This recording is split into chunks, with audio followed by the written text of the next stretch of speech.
Hello, I'm Jonathan Bowman-Perks and welcome to my favourite time of the week. And on this series, I'm delighted to have Andy Taylor. And Andy is the Senior Vice President at Schneider Electric. Andy, welcome. Good to have you on the series. Nice to be here. Thank you, John. Thank you for the invitation. Nice to have you here. Great. Let's go into life story. You've got quite a powerful life story, which has shaped the leader that you are today. Mm-hmm. Let's begin way back when you were 6, because you're 64 now, and when you were a young man at 6 years old, something quite catastrophic shaped your life. Do you want to tell us what happened? Yes, certainly. If you can imagine a 6-year-old boy at home, and then on one afternoon that you are sat down in a living room with your mother and your father, with a stranger in the room. And then you are told that certainly that things are not working out at home, and that you are going to go away for a little while into local authority care. And with that news, I started to panic. I started to cry, scream, and say, "Don't send me away. I'll be a good boy. Please, please, please, don't send me away." But eventually, I was put into a car and travelled across Surrey to a children's home.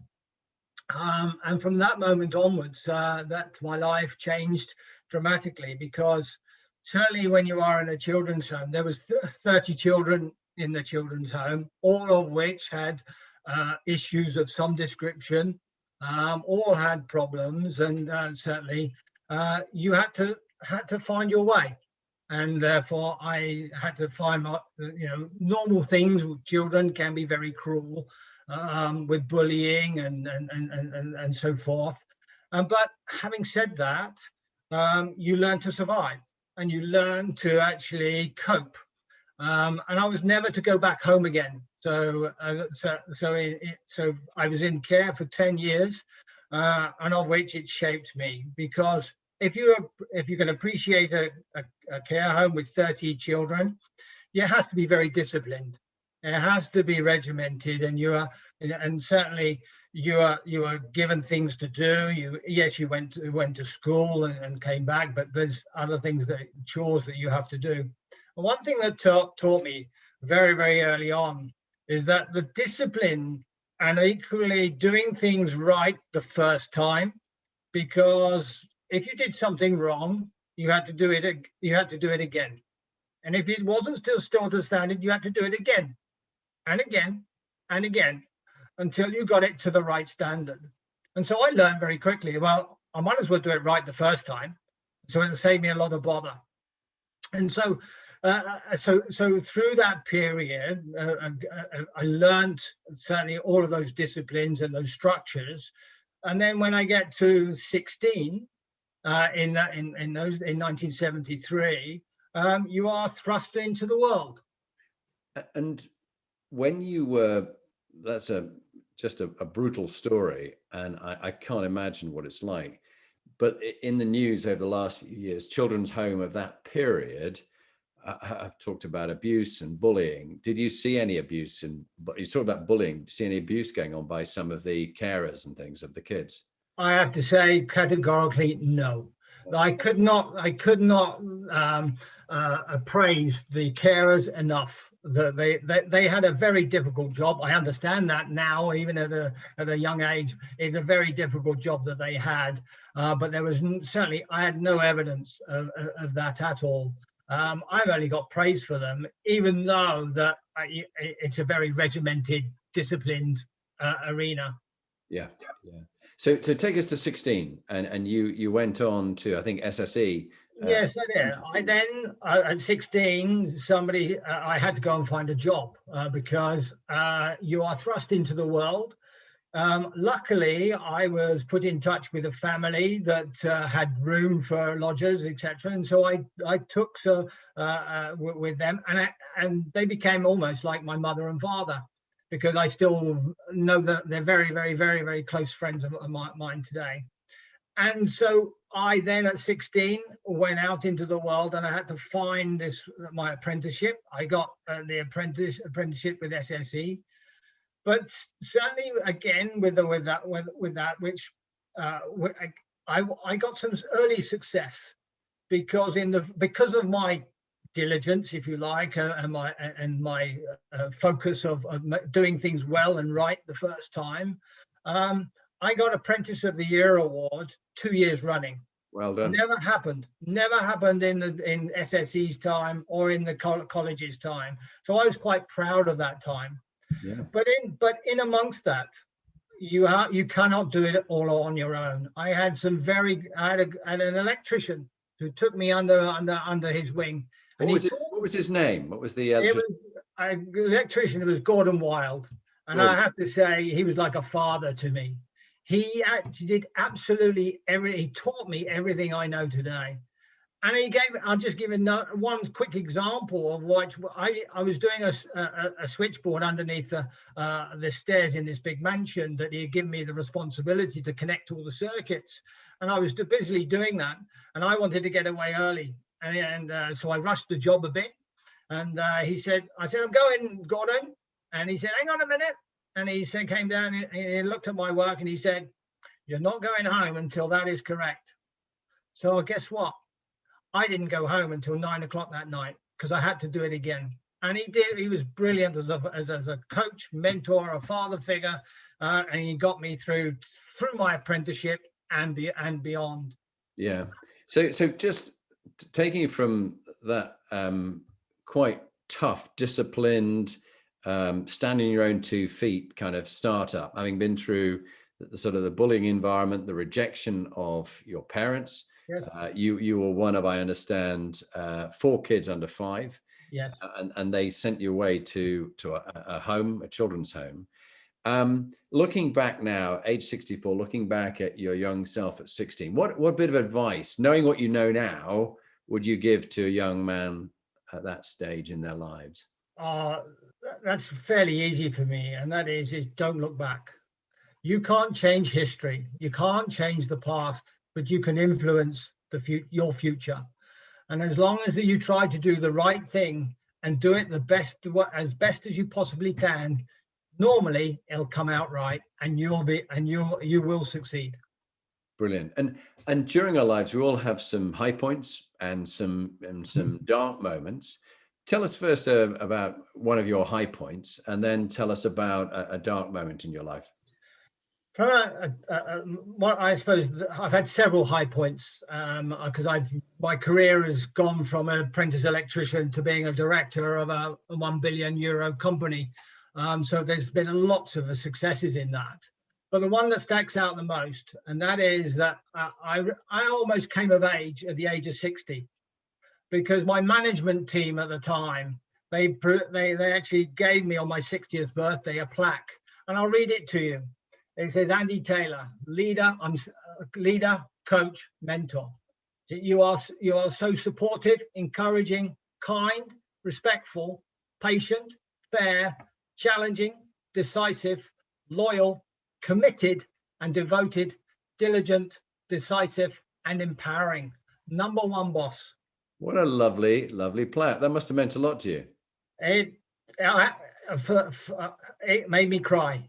Because at the end of the day, it was it brought home to me that I had made an impact, and I have made an impact on those 8 people that they took the time enough to put this together and give it to me on my 60th birthday. As a plaque on your 60th. Wow. Well, congratulations on that. A lovely accolade. And it was Alice Williams who said you were such a good boss and wanted you on this series. She said you are an inspiring leader. And then what about a dark point in your career or your life? What happened, and how did that shape the leader you are today? I think the darkest point, it takes me back to a point where in my apprenticeship, at the end of my 4 years, Sam Wilson, who was, and I know he's not with us anymore, but he had a profound effect on me. On the week before I took my final exams of my apprenticeship, he said to me that, Andy, if you don't pass your exams next week, you haven't got a job. this is at 21 and I've got no roof over my head, I've got etc. And I panicked and I went into almost meltdown for about 24 hours. And eventually I went to the exam room the next week, etc. I was visibly shaking. And I got through it and I came through with flying colors, with distinctions, etc. Put it forward to another low point, which was, or this low point, and which was when I was first made redundant. At the height of my career, I thought I was motoring, I was doing a good job, and I was well respected, etc. And then out of the blue, all of a sudden, you're being made redundant.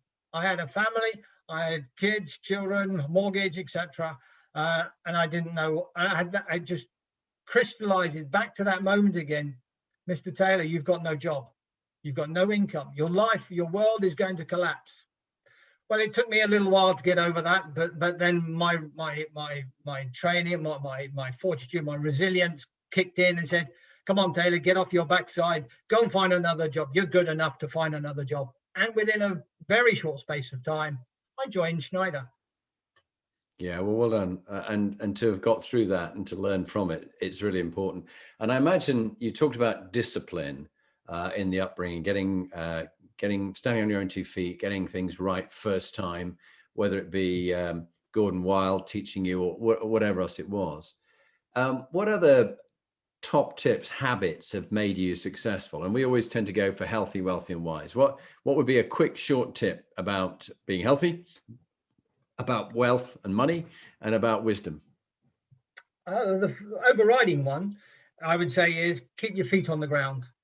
Don't get ahead of yourself. Don't get above your station. But keep level-headed. But from a healthy point of view, I've run half marathons. I've played football at a good level. I played squash, etc. And I'm still running today. I go to the gym 3 times a week. And so mentally and physically, I keep my body in tune. Then from a wealthy point of view, well, I don't actually worry about the wealth point of view, except that what I do, because my upbringing has brought me, I spend money wisely. I ask the question, do I want it or do I need it? If I need it, I'll go and spend the money. But if I want it, I'm going to ask my question, ask myself, why do I want it? And then if I can answer that one in a good way, then I'll go and I'll spend my money. And then from a wise point of view, well, I don't worry about certainly what's happened in the past. Just look forward. Be inquisitive. Want to learn. Even at 64, I don't know everything. I want to learn more, and I want to pass that knowledge and experience. I have a program called the 3 E's. It's called experience, but the 3 E's are experience, exposure, and education. Keep those 3 things going and bubbling, then you can't go wrong. Brilliant. And I think of the, as I approach 60 shortly, I think of that old Beatles song, When I'm 64. Of course, they made it sound like you're really, really old. Of course, you and you're at 64 and I'm approaching that. And actually, it doesn't seem old at all. What about, with the series is called Inspiring Leadership. And in your view, what makes a good inspiring leader and an inspiring team in your experience? I think that an inspiring leader certainly has got to have some charisma, but certainly got to have the energy, passion, and steadfastness to really push not only themselves but equally their organization. Certainly,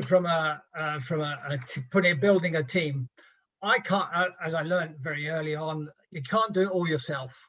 You have to rely on other people around you, and testimony to my management team that gave me the plaque. I understand the people as people. What can they contribute to the efforts of what we're driving for? Can they contribute? Whatever they contribute, make sure they do it to the best of their ability. Get them involved in setting the strategy, setting the goals, setting their own targets, and pushing them, and equally making sure that they deliver on them.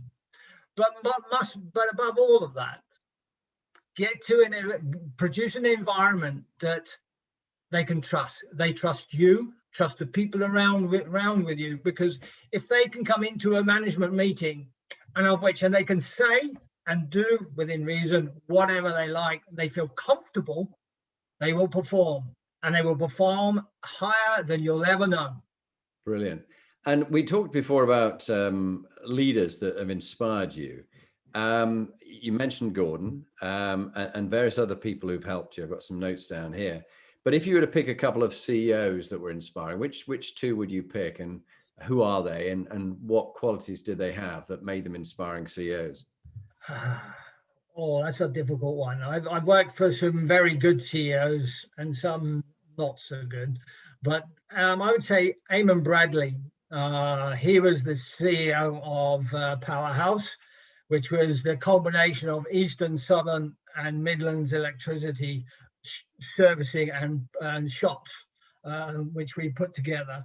He took us lots of risk, and there were things like systems and that we weren't very good at, but he kept going. And he kept pushing, and he pushed his organization to keep going. And we did have some very difficult times setting the company up. And so his determination was brilliant. And then the other one I would say was Tanuja Rendry. She was the CEO of the Schneider, the UK and Ireland zone. She was visionary. I've been a transformational leader for all my life. I've always pushed the boundaries everywhere I've gone into every business that I've run. But she takes it to another level. She and I got on really, really well. What's she doing now, Andy? She's working for a company. She's gone into one of the top companies in London because she's moved just recently again. So I don't know quite where she is now, but certainly she is visionary. But when she came into Schneider, I would say she was ahead of her time. Yeah, and she pushed all of us very hard. Well, talking about the times and being ahead of the times we're in now are tough. As we're recording this, we're in the middle of a pandemic. One of the scientists said this is the second quarter of the pandemic. Everyone's getting excited and ahead of them. There's still a way to go yet. Yes. Even though it's good news that there's going to be some vaccinations. What's the impact of the pandemic been for you? Well, as health and safety and sustainability director for the company, it's been monumental stresses and strains from if you like February of this year. If you look at we've got 4,500 people plus here in the UK across 50 odd sites, of which my job, along with the team that's around me, is to ensure that we keep those 4,000 odd people safe. And as you know, the rules have changed dramatically from one day to another. The government, and certainly in March, they changed nearly every single day. And so what my role was to making sure the guidelines that we were putting across all of our people were correct. They are in line with the government, and to making sure, above all, to keep our people safe. And I have to say, our track record thus far, and I do say thus far, has been superb. And every outside agency that's come in to test us said, wow, you are exemplary. Well done. And how's the pandemic impacted the way that people lead now and in the future, in your opinion? Well, that's an interesting one, because if you go to old school management and leadership, lots of managers certainly want to see their people in front of them at their desk 9 till 5. Whereas COVID certainly is teaching certainly what I call the older style leaders. You don't need to have those people in front of you. They can work independently. They can work remotely. But you have to have different skills, because I can see you and what you're doing now. You're writing down on a piece of paper and you're looking at the camera, etc. But I can't see what you're going to do every single day if you're working from home. But I still need you to deliver. And how am I going to do that? And certainly I introduced into my organization 5 years ago, WebEx. I said, I'm not traveling halfway around to Scotland and Leeds and Telford, etc., every single month to do a management meeting. We're going to do it by WebEx. And I halved the travel time. And so I'm used to doing it, but the company and leaders have got to get used to setting goals, reviewing those goals remotely, and making sure that you are in touch with those people. Because I come back to my success, and that is to making sure you understand people. I ask one question. I have a one-to-one with all my people every quarter, and I've got those notes going back for 10 years for every quarter, the people that work for me. And I ask them one question at the end of their development one-to-one, and it's all about them, not about me, it's about them. And I ask them one question: how do you feel today? Not how you think, how do you feel today about working for Schneider? And then over time, they actually, because you've got this trust and this environment that they're open with you, they say, I'm not good today. I'm a 4 out of 10. So then that pushes me on to say, okay, why is it a 4 out of 10? What can I do to take away some of those aggravation, politics, etc., so that I can get you back to a 10? Because I need you to perform in front of your people 10 out of 10. That's great. That's a great question. How do you feel today about working for us at a score out of 10? I love that one. And what about other top tips that you've got for leading in a crisis and in change, Andy? Oh, I think the important one is to communicate simply. You've got to be able to speak other people's language. Understand. You get taught on the theory about understanding your audience, but you've got to, we've got, on the shop floor in our factories, they've got to understand what we're doing, why we're doing it, and what's your contribution to get us to where we need to be. And you've got to do it communicate. And if you've got nothing still to say, you've still got to say something. Just say, I've got nothing new to tell you. Because in a crisis, everybody's looking at you to actually say, okay, am I doing the right thing? Am I doing what you're wanting me to do? Because they're as apprehensive, certainly through COVID, as I am. I'm 64 years of age. I'm in a vulnerable category, although I'm very healthy and I don't look 64. But at the end of the day, I'm as scared as everybody else. And so therefore, what you have to do is to get those people entrusted in you behind you and making sure that they are clear of what is expected. You remind me, Andy, I know you're living in Camberley, and I was, as you know, an instructor at the military academy just around the corner from you. I think you would have made a fabulous regimental sergeant major. You would have made sure they all had all that discipline you had in the early days. And what we used to say in the military is 2 up, 1 up, and my part in their plan. So do you understand what 2 levels up needs from you and what their strategy is, what 1 level up needs from you, and what's your part in their plan? And as the situation changes, and you described COVID-19 and how it changes so rapidly day to day, is to think, okay, situation's changed. How does that affect 2 up? How does that affect 1 up and my part of their plan? And I think back to 1983, 84, when I was with the Scots Guards based out in Cyprus, and the 2nd Battalion, who I was serving with as a platoon commander, they'd been to war. They'd been to the Falklands War, and a number of my platoon had taken injuries on Mount Tumbledown. Some of them knew people who'd not come back, who'd been killed, including the platoon sergeant who was shot just as they crossed the start line.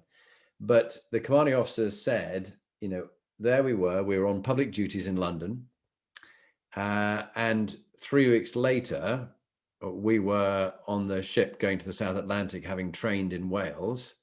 1 minute in bear skins and red tunic, the next minute soggy and wet in soaking wet boots with new bits of kit and stuff on a ship where, they even forgot the mortar base plates. The mortar platoon commander forgot the base plates that you can fire the mortars with, and they're on the ship and they forgot them.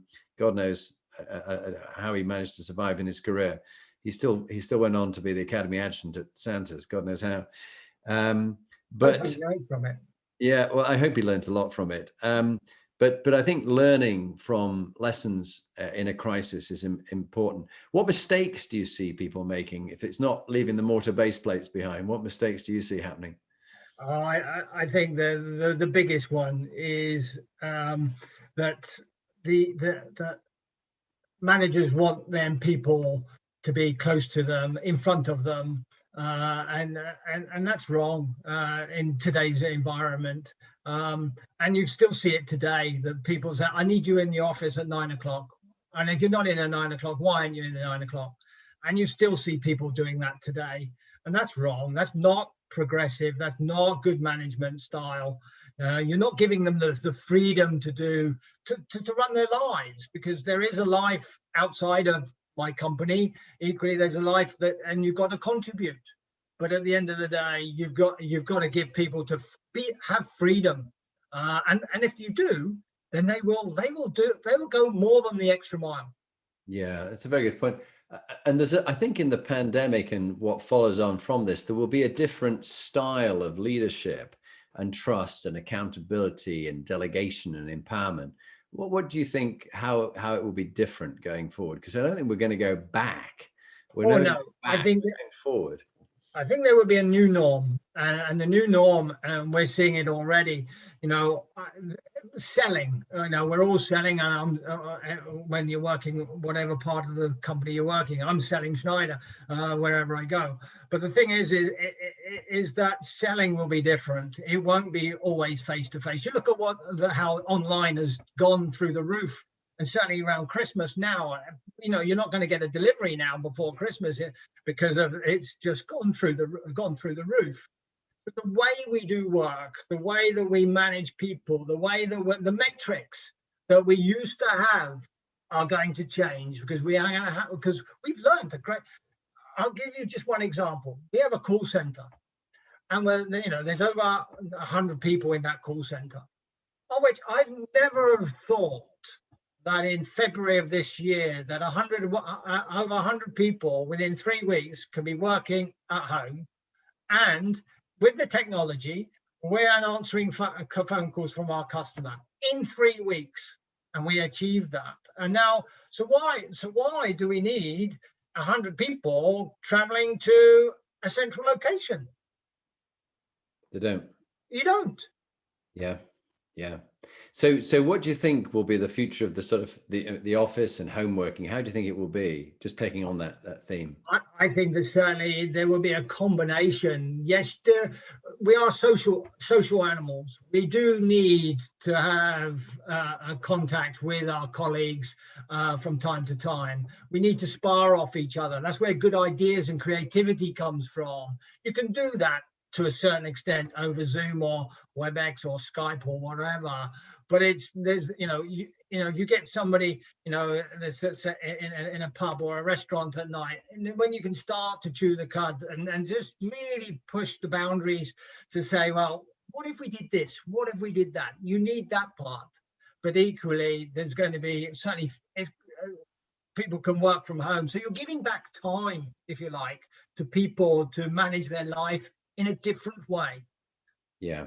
And an interesting fact came out that even though we are working from home, on average, people are working half an hour longer every day than they were before. I know I am working longer because you have to work harder to get your clients, particularly in an area like coaching and leadership, where it's a discretionary spend. And if they're trying to stop the bleeding and the cash flow, they go, we're not going to do any leadership development. So some companies chop back on those kind of things. So it means that you have to work longer to win work and to look after your clients. Do you find that people are working longer, even though they're not commuting? Oh, without a doubt. And equally, there's more, I think a lot of people actually use the vehicles that we've got to actually converse with people, to pick up the phone and say, what do you think about this? Even at 7 o'clock at night, I've had this thought. what do you think about this? And I do it. And I used to have a rule: don't contact any of my people between 8 o'clock in the morning and 6 o'clock in the evening. Now those boundaries are sort of gone, etc. But I don't mind if I can't get them at 2 o'clock in the afternoon. Yeah. I'll get them at some point. And they don't worry about that, because they might have gone to the dentist, or they might have gone pick up the grandchildren or whatever. Yeah. That I'm not worried about that at all, as long as, because I'll give you you would have heard this before probably. I have a mantra that all my people know: plan, do, check, act. Lots of companies are very, very good at planning, and they're not too bad at doing. But what they don't do is stay on course, and they don't check the plan again, and they don't alter and take action to actually put the thing right back on course again. They just throw it all away and start a new plan. Whereas I'm completely different for that. Now I'm setting out the stall for 2021, on which on the 1st of January, my organizations will be ready.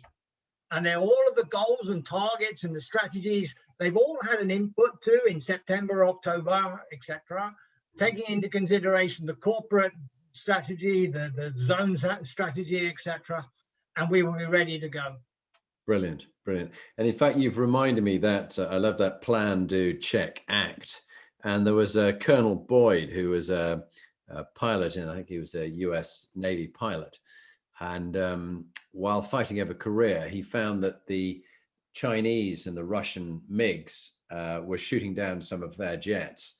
And so he designed this system where he found that you observe what's going on around you, you orientate yourself to, in this case, the other jet. So observe, orientate, decide, act, and then do it again. Observe, you shot at him. So what's happened now? Where is he? Is he above you, below you? Observe, orientate, decide, act. And they call it the OODA loop, OODA. All right. And it's you have come up with the same kind of thing that the military have used before, which is very sensible. So congratulations, you got your own system. I also had a great brigadier who I worked for, Austin Thorpe, and I remember I wanted to do an MBA, distance learning through the Open University, while I was chief of staff of the Army's largest brigade, right, 15 Brigade in York. And I said, look, I know it's a busy job, but I need to do this distance learning. So I'll be working from home in the evenings and at weekends and things, maybe a summer school. I might need a bit of time off for that. He said, do it. He said, you're never going to get a good time. There's never a suitable time. You're never going to, tomorrow's not a slower day, is always his saying. Tomorrow is not a slower day. This is, as one scientist said recently in the pandemic, this is the slowest it will ever be today. Yeah. Slowest it will be. It's just going to carry on accelerating. So he said, tomorrow's not a slow day. So just go and do the course, take it. You'll never regret doing your MBA. And I haven't. But he said, work, and this was like, oh goodness, 20 years ago. He said, work is an activity. It's not a time or a place. So if you're doing your work, it's an activity. Do it where it needs, and be judged on the outcome. And they talk about results only work environment, ROWE. Be focused on the results. And if you get the results done, if you're smart enough to do it in half the time as someone else, and it's done correctly, first time, as you said, right first time, brilliant. You know, yes, you don't want to eke it out. But there's one, I'd go take that just a little bit further, is that I've never lost any sleep over what targets I've been set, and I've managed a £300 million business. I never lost any sleep of whatever targets or growth targets or profit targets, etc. What I've lost sleep about is whether I am doing enough of understanding the market, developing my people, making sure the processes are right, doing all of the things that need to have an impact on the result. Because if you do all of those things well, first time and right, then the results will take care of themselves. Spot on. Thank you, Andy. So last two questions, Andy. What would you like your legacy to be? It's an easy one for me. I'm a people person. I would hope that my people have learned something from me and I've made a difference in their career. Yeah, that's a lovely thing. I'm certain you will have done. And what about a book recommendation? What books have you enjoyed? It's about learning. As I said, I come from a disadvantaged background, and if you read lots of autobiographies, and I've read lots of and certainly you look at, certainly I'm a sports person, so I've read Alex Ferguson's and certainly Kenny Dalglish, but I've done Margaret Thatcher, Alan Sugar, etc. So any autobiography you can learn something from, just a nugget that you can take with you and then transform it in and bring it into your language, into your behavior, etc., and see what works. Because some of the people that have come from very deprived backgrounds have made it very, very well. It's very, very successful. Yeah. But keep your feet on the ground. Very true. And think about keeping your feet firmly on the ground. It was lovely meeting Kenny Dalglish at Liverpool in the director's box. A mate of mine is Ian Pearce, and he's been the chairman of the charity that we do for vulnerable girls. And Ian took me for a match, which was awesome to watch Liverpool play. And Kenny was there, and he was just so down to earth, took the mickey out of me, cracking some jokes. Very lovely guy, lovely guy. But did you understand him? I think I need to Scot. Oh yeah. I served with the Scots Guards, so you had to do a quick translation course. The reason why I asked is Bassa. Exactly that. The reason why I say that is because I've been a Liverpool supporter from the age of 6. Oh, that's cool. And of which because I worked in this appliance servicing arena, Candy was the Liverpool sponsor, and we bought lots and lots of candy. So I was candy machines, and so I went to lots of Liverpool's games. I had a meal with Graham Souness and Kenny Dalglish and Bob Paisley. That must have been very special. That must have been very special. The final memory I have before we wrap up is Margaret Thatcher, and I was, one of my roles, I was required to be in Buckingham Palace with the communications team at one of the state banquets with all the dignitaries coming down the stairs, and they would come to me and they would say, Prime Minister of Botswana, or they'd say President of Germany, and President of Germany, can't the President of Germany, can't the President of Germany. And out in the quadrangle were hundreds of cars. I mean, just like it was full of limos. And so the right limo had to be at the front door at the right time for the Queen to shake their hand, and she always pushes them gently away to know to let go of her hand, because they'd often hang on to her hand trying to say goodbye. She'd shake their hand and they would leave, and their car was there. Can you imagine? It's one of your logistics nightmares. So it all worked like a dream. And this person came down to me and she said, "A car for Lady Thatcher, please." I said, "I think I recognize you, Mom." But it was lovely that she actually thought I might not know who she was. And so she was asking for her car. Anyway, hey, look, Andy, been great chatting to you. Congratulations on a very successful career, and as becoming a senior vice president at Schneider and one of the directors of a €1 billion business, which is a huge achievement from your days as a young apprentice, and also being in the children's home in those early days from 6 to 16. Very powerful story. Thank you. I've really enjoyed it, and I wish you every success. Thank you very much. I've enjoyed it. Thanks very much.